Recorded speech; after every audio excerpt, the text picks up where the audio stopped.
ಉಭಯವಾಸಿಗಳು ಅಂದ್ರೆ ಎರಡು ಭಾಗದಲ್ಲಿ ವಾಸಿಸುವಂತ ಜೀವಿಗಳು. ಅವೆರಡು ಭಾಗ ಯಾವ ಅಂದ್ರೆ ಒಂದು ನೀರು, ಇನ್ನೊಂದು ಭೂಮಿ. Very good, super. ಅಂದ್ರೆ ನೀರಿನಲ್ಲೂ ವಾಸಿಸಬೇಕು ಮತ್ತೆ ಭೂಮಿ ಮೇಲೂ ವಾಸಿಸಬೇಕು. ಅರ್ಥ ಆಯ್ತಾ? ಅರ್ಥ ಆಯ್ತಾ? ಯಾವಾಗಂದ್ರೆ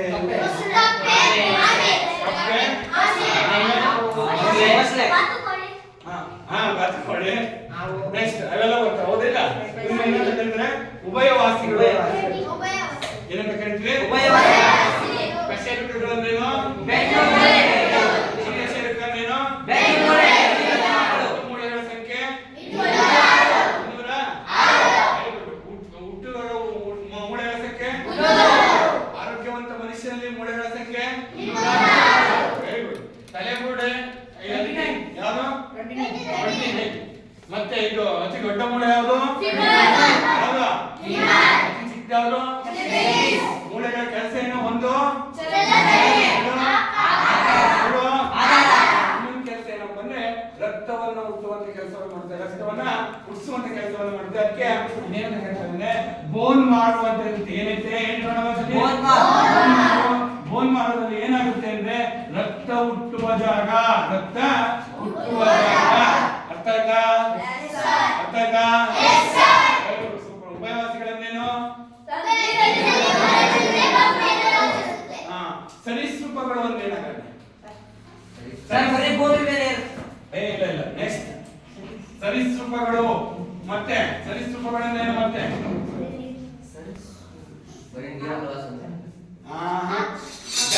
ಜಲಚರಗಳು ಅಂದ್ರೆ ನೀರಿನ ವಾಸಿಸ್ತವೆ, ಹೌದಿಲ್ಲ? ಈಗ ಜಲಚರಗಳು ಅಂತ ಐತಪ್ಪ. ಜಲ ಅನ್ನೇನು? ಜಲ ಅನ್ನೇನು? ವಾಸಿಸೋದು ಅಂದ್ರೆ ನಡೆಯೋದು. ಜಲಚರ ಅಂದ್ರೆ ನೀರಿನಲ್ಲಿ ವಾಸಿಸುವ ಜೀವಿಗಳು. ಸರೀಸೃಪಗಳು ಅಂದ್ರೆ ಬೆನ್ನಿನ ಮೂಳೆ ಉರುಪಾಗಿರುತ್ತೆ, ಅಂದ್ರೆ ಬೆನ್ನಿನ ಭಾಗ ಉರುಪಾಗಿದ್ದು ಭೂಮಿಗೆ ತೆವಳುವ ಜೀವಿಗಳು. ತೆವಳುವ ಜೀವಿಗಳನ್ನು ಏನಂತ ಕರೀತಾವಪ್ಪ? ಸರೀಸೃಪಗಳು. ಅಂದ್ರೆ ಹಾವು ಬರುತ್ತೆ, ಎರೆಹುಳು ಬರ್ತದೆ, ಹಂಗೆ ಭೂಮಿಗೆ ಅಂಟಿಕೊಂಡು ನಡೆಯ ಕಾಲಿರಲ್ಲ ಅಲ್ಲಿ. ಅಂದ್ರೆ ಬಾಡಿಯನ್ನ ಭೂಮಿಗೆ ಅಂಟಿಸ್ಕೊಂಡು ತೆವಳುತ್ತವಲ್ಲ ಮುಂದಕ್ಕೆ, ಅವಕ್ಕೆ ಏನಂತ ಕರೀತಾರೆ? ಸರೀಸೃಪಗಳು. ಅರ್ಥ ಆಗ್ತೈತಾ? ಅರ್ಥ ಆಗ್ತಿಲ್ಲ? Very good, super. ಇದು ಉಭಯವಾಸಿಗಳನ್ನೇನು? ಜಲಚರಗಳನ್ನೇ, ಸರೀಸೃಪಗಳನ್ನೇ ಭೂಮಿಗೆ ಅಂಟಿಕೊಂಡು ನಡೀತವೆ. ಅರ್ಥ ಆಯ್ತಾ? ಉದಾಹರಣೆ ಅದಕ್ಕೆ ಇದು ಯಾವ್ದು ಕೊಡ್ತೀರಿ? ಮೊಸಳೆ.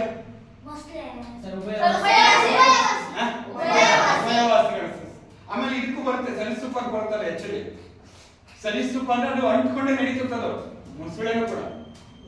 ಅರ್ಥ ಆಯ್ತಾ? ಮ್ಯಾಮಲ್ಸ್ ಅಂತ ಐತಿ, ಸಸ್ತನಿಗಳು ಅಂತ ಐತಿ. ಏನ್ ಸಸ್ತನಿಗಳು ಅಂದಾಗ? ಸಸ್ತನಿಗಳು ಅಂದ್ರೆ ಏನಾಗತ್ತೆ? ಸಸ್ಯಗಳಲ್ಲಿ ವಾಸಿಸುತ್ತವೆ. ಸಸ್ಯಗಳು ವಾಸಿಸುತ್ತವೆ ಸಸ್ತನಿಗಳು.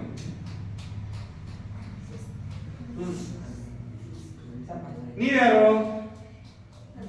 ಅಭಿಷೇಕ. ಇಲ್ಲ, ನೀವ್ಯಾರು ಅಂತ ಕೇಳಿದ್ರೆ ಮನುಷ್ಯರು.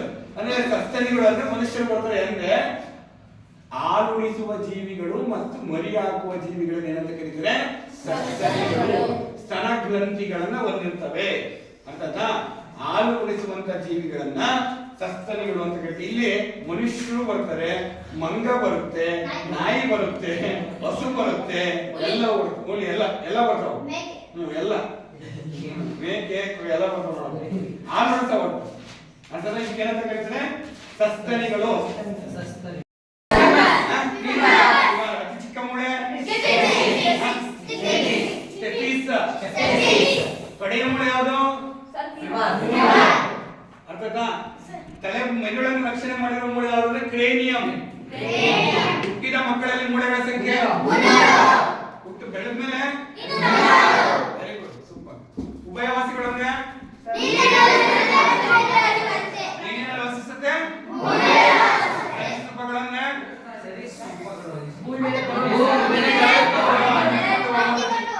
ಅದಕ್ಕೇನಂತ ಕರೀತಾರೆ? ಪಕ್ಷಿಗಳ ಬಗ್ಗೆ ಗೊತ್ತಾ? ಏನು ಪಕ್ಷಿಗಳು? ರೆಕ್ಕೆಯಿಂದ ಹಾರೋದು. ಅರ್ಥವಿಲ್ಲ? ನೋಡಿ ಇಲ್ಲಿ ಪಕ್ಷಿಗಳಲ್ಲಿ ಯಾವ ಕಾಲು ಇರ್ತವೆ ಅಂತ ಕೇಳ್ತಾರೆ. ಅವನ ಹಿಂಭಾಗ ಕಾಲ ಮತ್ತು ಮುಂಗಾಲು ಅಂತ ಕರೀತಾರೆ. ಸರಿನಾ? ಹಿಂಗಾಲುಗಳನ್ನ ರೆಕ್ಕೆಗಳಾಗಿ ಮಾರ್ಪಾಡಾಗಿರ್ತಾವ. ಅರ್ಥನಾ? ಅದಕ್ಕೆ ನಿಮ್ಯಾಟಿಕ್ ಬೋನ್ ಅಂತ ಕರೀತಾರೆ. ಏನಂತ ಕರೀತಾರೆ? ನಿಮ್ಯಾಟಿಕ್ ಬೋನ್. ಅಥವಾ ಪಕ್ಷಿಗಳ ಬಗ್ಗೆ ಅಧ್ಯಯನ ಮಾಡಕ್ಕೆ ಏನಂತ ಕರೀತಾರೆ ಅಂತ ಕೇಳ್ತಾರೆ? ಆರ್ನಿಥಾಲಜಿ. ಏನಂತ ಕರೀತಾರೆ? ಆರ್ನಿಥಾಲಜಿ.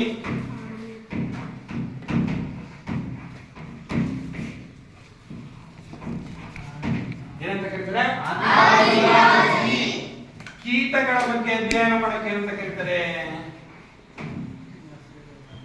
ಕೀಟಗಳ ಬಗ್ಗೆ ಅಧ್ಯಯನ ಮಾಡಕ್ಕೆ ಏನಂತ ಕರೀತಾರೆ?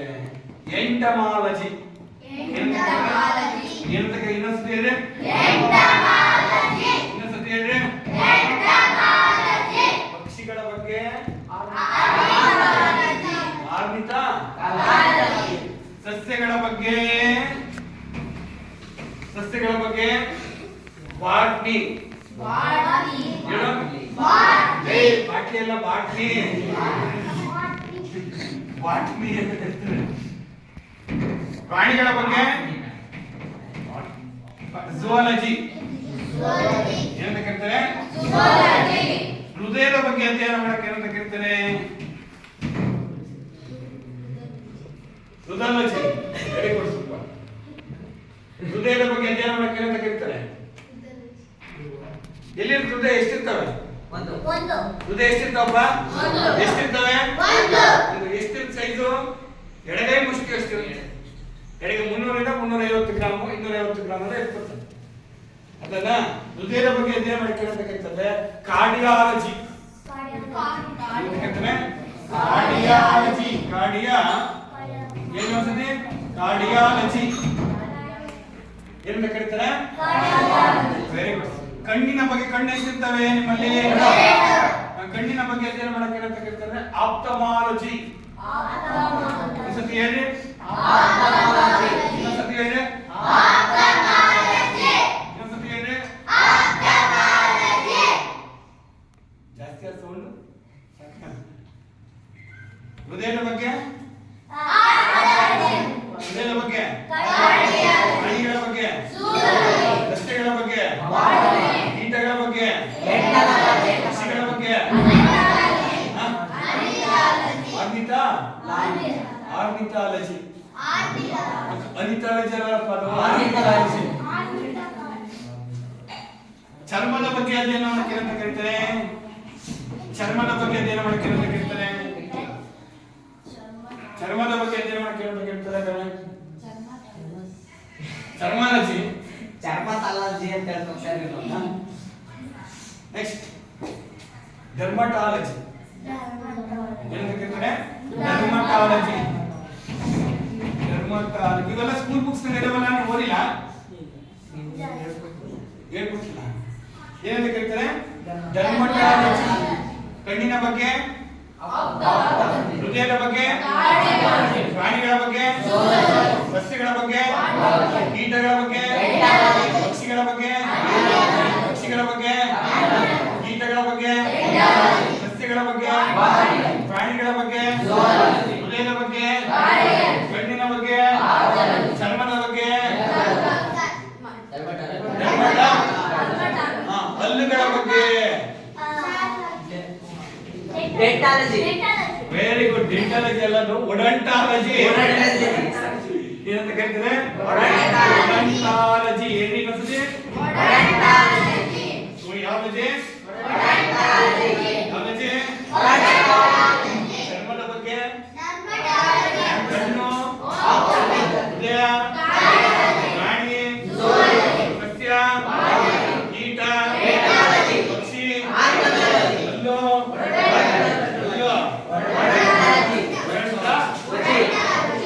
ಒಡಂಟಾಲಜಿ. ಕಿವಿಗಳ ಬಗ್ಗೆ ಅಧ್ಯಯನ ಮಾಡಕ್ಕೆ ಏನಂತ ಕರೀತಾರೆ? ಕಿವಿಯಾಲಜಿನ? ಓಟಾಲಜಿ.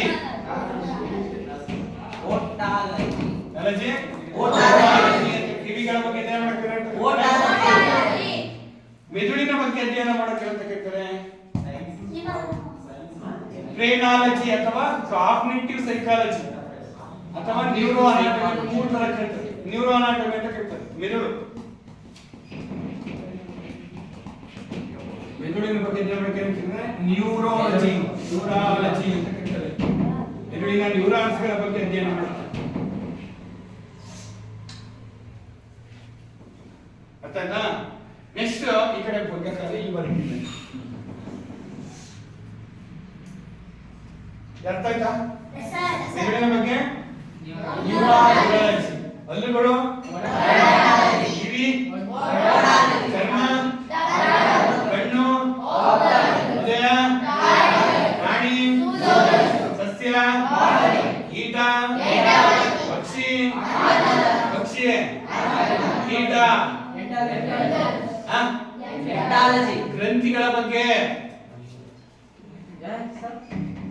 ಗ್ರಂಥಿಗಳ ಬಗ್ಗೆ ಎಂಡೋಕ್ರೈನಾಲಜಿ ಏನಂತ ಕರೀತಾರೆ? ಎಂಡೋ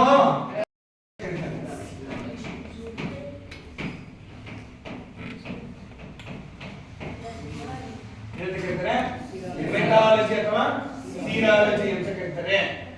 ಯಾವ್ದ್ರ ಬಗ್ಗೆ? ರಕ್ತದ ಬಗ್ಗೆ. ಯಾವ್ದ್ರ ಬಗ್ಗೆಪ್ಪ? ರಕ್ತದ ಬಗ್ಗೆ ಕರೀತಾರೆ. ಚರ್ಮ ಹೇಳಿದ್ದಲ್ಲ, ಚರ್ಮ, ಹಲ್ಲು, ಹೃದಯ, ಕಣ್ಣು, ಆಪ್ಥಮಾಲಜಿ ಏನಂತ ಕರೀತಾರೆ? ಅರ್ಥ ಆಯ್ತಾ? ಇವು ನಿಮ್ಮ ದೇಹದಲ್ಲಿ ಇರುವಂತ ಭಾಗಗಳು. ಅರ್ಥ ಆಯ್ತಾ? ಐದವ ಇವೆಲ್ಲ ಕಿಡ್ನಿ ಅಂತ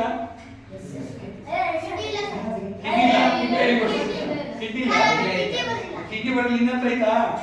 ಎಷ್ಟೇ ಕಿಡ್ನಿ? Very good. ಕಿಡ್ನಿ ಬಗ್ಗೆ ಅಧ್ಯಯನ ಮಾಡಕ್ಕೆ ಏನಂತ ಕರೀತಾರೆ? ಕಿಡ್ನಾಲಜಿ.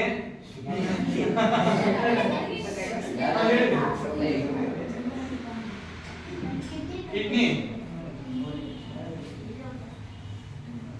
ಏನಂತ ಕರೀತಾರೆ? ಕಿಡ್ನಿಗಳ ಬಗ್ಗೆ ಅಧ್ಯಯನ ಮಾಡಕ್ಕೆ ರೈನಾಲಜಿ ಅಂತ ಕರೀತಾರೆ.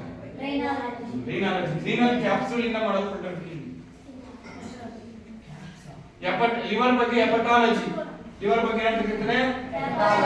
ಲಿವರ್ ಹೆಪಟಾಲಜಿ. ಕಿಡ್ನಿಗೆ ಪ್ರೇನಾಲಜಿ ಅಥವಾ ರೇನಾಲಜಿ ಅಂತ ಬರ್ಕೊಳ್ಳಿ, ಹೆಪಟಾಲಜಿ ಅಂತ ಬರ್ಕೊಳ್ಳಿ. ಲಿವರ್ ಐತಾ? ಇಷ್ಟೇ ಲಿವರ್. ಲಿವರ್ ಒಂದೇ ಲಿವರ್ ಇರೋದು ಒಂದೇ. ಕಿಡ್ನಿ ಎರಡು. ಹೃದಯ ಎಷ್ಟಿದಾವೆ? ಬ್ರೈನ್ ಒಂದು.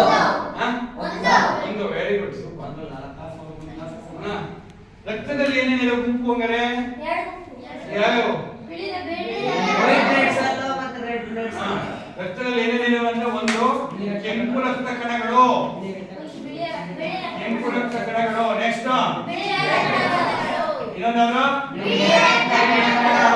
ಇನ್ನೊಂದು ಏನೈತೆ ಅಂದ್ರೆ ಕಿರುತಟ್ಟೆಗಳು. ಇನ್ನೊಂದು ಏನೈತೆ ಪ್ಲಾಸ್ಮಾ ಐತೆ ನೋಡಿ. ಇವೆಲ್ಲ ರಕ್ತದಲ್ಲಿ ಇರ್ತವೆ, ಗೊತ್ತಿರ್ಬೇಕು ನಿಮಗೆ.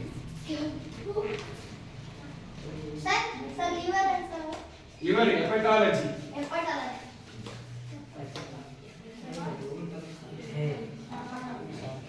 ಸಾಕು ವಿಡಿಯೋ ಇಲ್ಲ.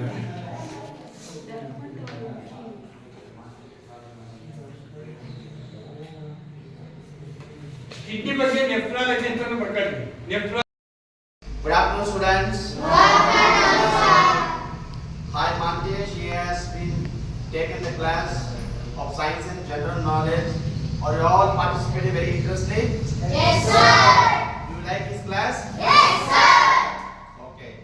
Spanandi Foundation, myself and all our team members and our beloved students, we are exciting and pleased to have gratitude and thank Mr. Mantesh GJ for your excellent and marvelous training session which we have shared the knowledge, the dynamic knowledge to our students. Even our students also have been actively participated and answered all the questions.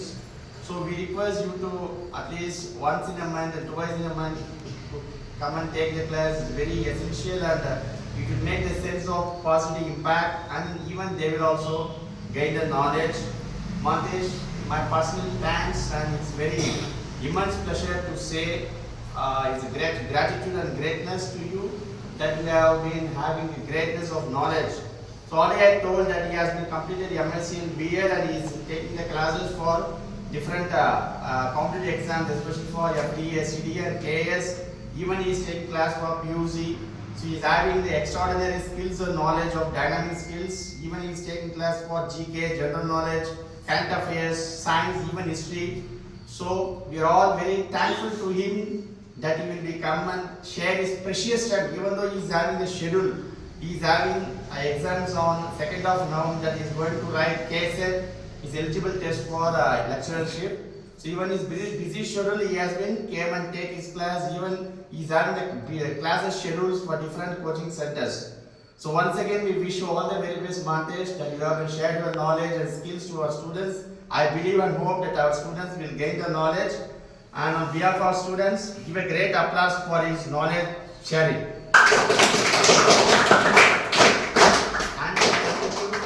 Mantesh, Ashish, once in a month and twice in a month, definitely come and share the knowledge.